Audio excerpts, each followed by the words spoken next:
ಎಲ್ಲರಿಗೂ ನಮಸ್ಕಾರ. ಜಸ್ವಿ ಕಿಚನ್ಗೆ ಸ್ವಾಗತ. ಈ ದಿನ ನಾವು ಅಕ್ಕಿಯನ್ನ ನೆನೆಸದೆ ಅಕ್ಕಿಯನ್ನ ರುಬ್ಬದೆ ಹೇಗೆ ಇಡ್ಲಿ ಮಾಡೋದು ಅಂತ ತಿಳ್ಕೊಳ್ಳೋಣ. ಇದನ್ನ ಅಕ್ಕಿ ನುಚ್ಚಿನ ಇಡ್ಲಿ ಅಂತ ಕೂಡ ಕರೀತಾರೆ. ಅದು ಹೇಗೆ ಅಂತ ತಿಳ್ಕೊಳ್ಳೋಣ. ನಾನೀಗ ನೀರಿನ ಲೋಟದಲ್ಲಿ 2 ಲೋಟ ಆಗುವಷ್ಟು ಅಕ್ಕಿನ ಅಳತೆ ಮಾಡಿ ತಗೊಂಡಿದ್ದೀನಿ. ರೇಷನ್ ಅಕ್ಕಿ ಅಂತ ಏನ್ ಕರೀತಾರೆ ಅಕ್ಕಿನ ತಗೊಂಡಿದ್ದೀನಿ. ತುಂಬಾ ಧೂಳಿರುತ್ತೆ ಇದರಲ್ಲಿ. ಅದಕ್ಕೋಸ್ಕರ ಇದನ್ನ 3 ರಿಂದ 4 ಸಲ ಚೆನ್ನಾಗಿ ನೀರ್ ಹಾಕಿ ತೊಳ್ಕೊಬೇಕು. 4 ರಿಂದ 5 ಸಲ ಅಕ್ಕಿನ ನಾನು ಚೆನ್ನಾಗಿ ನೀರ್ ಹಾಕಿ ತೊಳೆದಿದ್ದೀನಿ. ತೊಳೆದು ಈ ರೀತಿ ನೀರನ್ನ ಸೋರ್ ತೆಗೆದು ಹಾಕಿದ್ದೀನಿ. ಕಂಪ್ಲೀಟ್ ಆಗಿ 1 ಡ್ರಾಪ್ ಕೂಡ ನೀರಿಲ್ದಂಗೆ ಚೆನ್ನಾಗಿ ನೀರು ಸೋರ್ಬೇಕು. ಈಗ ನೋಡಿ ಕಂಪ್ಲೀಟ್ ಆಗಿ ನೀರೆಲ್ಲ ಹೋಗಿದೆ. ಅಕ್ಕಿ ತುಂಬಾ ಉದುರಾಗಿ ನಮಗೆ ಕಾಣಿಸ್ತಾ ಇದೆ. ಇದನ್ನ ನಾವು ಒಂದು ಕಾಟನ್ ಬಟ್ಟೆ ಮೇಲೆ ಒಣಗಾಕೋಬೇಕು. 1 ಡೇ ಫುಲ್ ಅಂದ್ರೆ 24 ಅವರ್ಸ್ ಫುಲ್ ನೆರಳಲ್ಲಿ ಅದು ಒಣಗಬೇಕು. 6 ರಿಂದ 8 ಗಂಟೆ ನೆರಳಲ್ಲಿ ಅಕ್ಕಿ ಒಣಗಿದ ನಂತರ ಈ ತರ ಆಗುತ್ತೆ. ಸ್ವಲ್ಪ ಅಕ್ಕಿ ಸಣ್ಣ ಆದಂಗೆ ಫೀಲ್ ಆಗುತ್ತೆ. ಈ ರೀತಿ ಸ್ವಲ್ಪ ಅಕ್ಕಿ ಹಾಕೊಂಡು ನಾವೀಗ ಮಿಕ್ಸಿ ಮಾಡ್ಕೊಳ್ಳೋಣ. ನೋಡಿ ಈ ರೀತಿ ನುಚ್ಚು ಮಾಡ್ಕೋಬೇಕು. ನಾವೇನ್ ಬನ್ಸಿ ರವೆ ತಗೋತೀವಿ ಅದಕ್ಕೆ ಅಕ್ಕಿ ನುಚ್ಚಾದ್ರೆ ಸಾಕು. ನೋಡಿ ಈಗ 2 ಲೋಟ ಅಕ್ಕಿ ನಾನೇನ್ ತಗೊಂಡಿದ್ದೆ ಅದಷ್ಟನ್ನು ಕೂಡ ನಾನು ನುಚ್ಚು ಮಾಡ್ಕೊಂಡಿದ್ದೀನಿ. ಬನ್ಸಿ ರವೆ ಹೇಗ್ ಬರುತ್ತೆ ಅದೇ ತರ ಇದೆ. ಸ್ವಲ್ಪ ನಿಮ್ಗೆ ಪೌಡರ್ ಅಂತ ಅನ್ಸ್ಬೋದು. ಕೆಲವರು ಇದನ್ನ ತೆಗೆದು ಕೂಡ ಇಡ್ಲಿ ಮಾಡ್ತಾರೆ. ಬಟ್ ಅದೇ ಅಷ್ಟೊಂದು ಡಿಫ್ರೆನ್ಸ್ ಅಂತ ಅನ್ಸಲ್ಲ.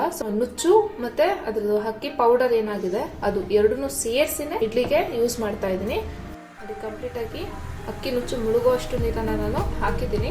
ಈ ತರ ನೀರನ್ನ ಹಾಕಿ 2 ರಿಂದ 3 ಗಂಟೆ ಟೈಮು ಇದನ್ನ ನೆನೆಲಿಕ್ಕೆ ಬಿಡ್ಬೇಕು. 3-4 ಗಂಟೆ ನೀರಲ್ಲಿ ನೆನೆದ ಮೇಲೆ ಈ ತರ ಆಗಿದೆ. ನೋಡಿ ಸುಮಾರಷ್ಟು ನೀರನ್ನ ಅಕ್ಕಿ ನುಚ್ಚು ಇಟ್ಕೊಂಡಿದೆ.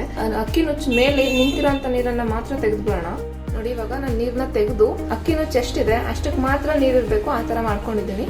ಮಿಕ್ಕಿರೋ ಸಾಮಗ್ರಿಗಳು ಏನೇನ್ ಬೇಕು ಅಂತ ನಾನು ನಿಮ್ಗೆ ಇವಾಗ ತೋರಿಸ್ತೀನಿ. ಸೊ ಇಲ್ಲಿ 2 ಸ್ವಲ್ಪ ದೊಡ್ಡ ಸೈಜ್ದು ಸೌತೆಕಾಯಿನ ಸಿಪ್ಪೆ ತೆಗೆದು ತುರಿದು ಇಟ್ಕೊಂಡಿದ್ದೀನಿ. ಒಳಗಡೆ ಸೀಡ್ಸ್ ಏನಾದ್ರೂ ಗಟ್ಟಿ ಇದೆ ಅಂತಂದ್ರೆ ಅದನ್ನ ತೆಗೆದು ತುರಿದಿಟ್ಕೋಬೇಕು.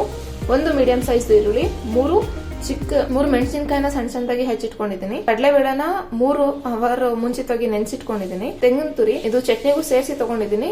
2 ರಿಂದ 3 ಟೇಬಲ್ ಸ್ಪೂನ್ ನಾನು ಇಡ್ಲಿಗೆ ಯೂಸ್ ಮಾಡ್ತೀನಿ. ಮಿಕ್ಕಿದನ್ನ ನಾನು ಚಟ್ನಿಗೆ ಯೂಸ್ ಮಾಡ್ಕೊತಾ ಇದ್ದೀನಿ. 1 ಹಿಡಿ ಆಗೋಷ್ಟು ಕೊತ್ತಂಬರಿ ಸೊಪ್ಪು, ಇಡ್ಲಿ ಪ್ಲೇಟ್ಗೆ ಹಚ್ಕೊಳ್ಳೋದಕ್ಕೆ ಮಾತ್ರ ಎಣ್ಣೆ, ರುಚಿಗೆ ತಕ್ಕಷ್ಟು ಉಪ್ಪು. ಮೊದಲನೇದಾಗಿ ತುರಿದಿರುವಂತ ಸೌತೆಕಾಯಿನ ನಾನಿಲ್ಲಿ ತಗೋತಾ ಇದ್ದೀನಿ. ನಂತರ ಇದಕ್ಕೆ ನೆನೆಸಿರುವಂತಹ ಕಡಲೆಬೇಳೆನ ನೀರು ತೆಗೆದು ಹಾಕೋತಾ ಇದ್ದೀನಿ. ನಾವು ಈರುಳ್ಳಿನ ಹಾಕೋಣ, ಮೆಣಸಿನಕಾಯಿ, ಕೊತ್ತಂಬರಿ ಸೊಪ್ಪು, ತೆಂಗಿನಕಾಯಿ ಮಾತ್ರ ನಾನು 2 ಟೇಬಲ್ ಸ್ಪೂನ್ ಮಾತ್ರ ಇಲ್ಲಿ ಯೂಸ್ ಮಾಡ್ತಾ ಇದ್ದೀನಿ.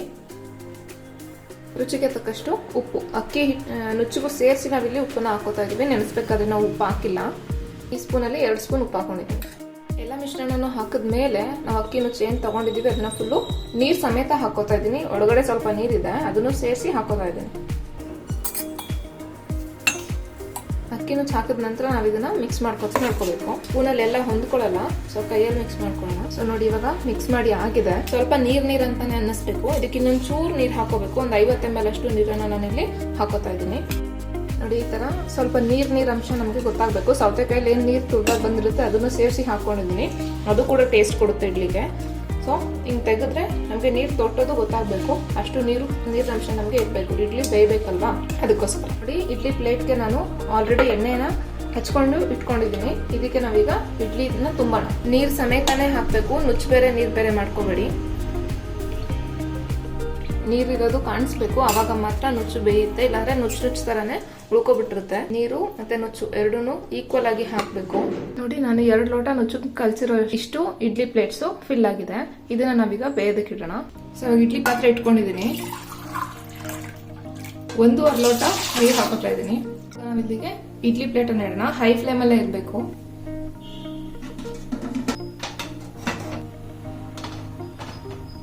ಈಗ 3 ಪ್ಲೇಟ್ನು ಇಟ್ಟಾಗಿದೆ. ಕರೆಕ್ಟ್ ಆಗಿ 20 ನಿಮಿಷ ಇದು ಬೇಯಬೇಕು.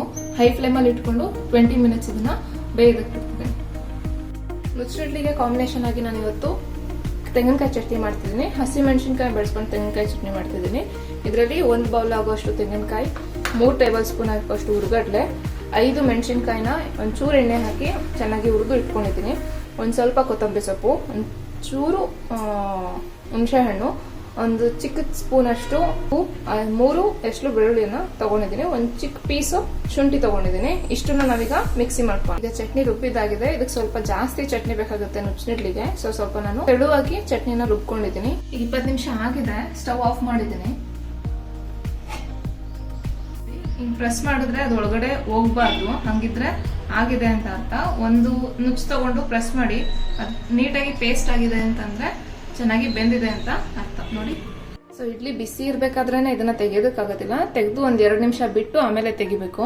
ಸ್ವಲ್ಪ ತಣ್ಣಗಾಗ್ಬೇಕು. ನೋಡಿ, ಇಲ್ಲಿ ನಾನು ಬೌಲಲ್ಲಿ ನೀರಿಟ್ಕೊಂಡಿದ್ದೀನಿ. ಸ್ಪೂನಲ್ಲಿ ನಾನು ಇದನ್ನ ತೆಗಿತೀನಿ. ನೀರು ಹಚ್ಕೊಂಡು ತೆಗಿಬೋದು. ತುಂಬಾ ಈಸಿಯಾಗಿನೇ ಬರುತ್ತೆ. ಬಿಸಿ ಬಿಸಿಯಾಗಿರುವಂತಹ ನುಚ್ಚಿನ ಇಡ್ಲಿ ಜೊತೆಗೆ ಖಾರ ಚಟ್ನಿ ರೆಡಿ.